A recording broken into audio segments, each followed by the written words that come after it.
Айыкпайм деп ойлобогула, айыгасың. Любой айыгат. Айыкпаган киши болбойт, чын айтайынбы? Такыр болбосо өлөсүңөр да. Болду. Сүрдөсүң. Анткени каарлык менен өлүмдүн дарысы жок деген пайгамбарыбыз. Ошол себептен субханалла, өлбөсөң эле болдубу иши кылып. Карпа калган ордуна келет иншалла. Эки эле вариантта дой после деген бар да, болду. Эми мындай биз мусулмандар өлүмгө ушундай көз карашта болушубуз керек да. Биз өлүп атта күлүп өлүшүбүз керек. Субханалла. Жан чыгып атканда да машалла Азраил периштеничи момундай момундардын жанын алган акыбалда көрсөк, сүйүнгөн акыбалда өтүп кетсек, анда мечтада булай өзүр. Көп нерсе эле мечтать этпей калдым азыр көп убактардачы. Мурумда тигиндей кылса, амбиция күчтүү, так тигинчи керек, тиги айылдан тияка барыш керек, тиги шаардын бияка барыш керек, момунтуш керек.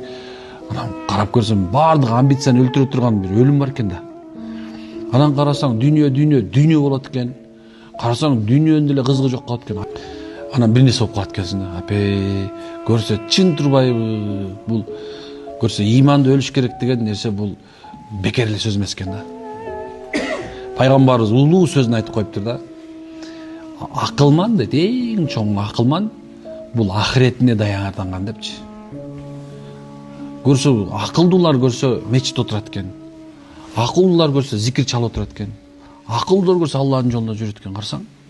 Акылдуулар көрсө Куран окуп отурат экен, көрсөчү. Акылдуулар жамааттар сүрөт экен. Акылдуулар аалымдарды сүрөт экен. Карасаң, акылдуулар сүннөт менен жашайт экен. Мен ушуну аябай мынтып калдым. Бул көрсө башка нерсе экен да.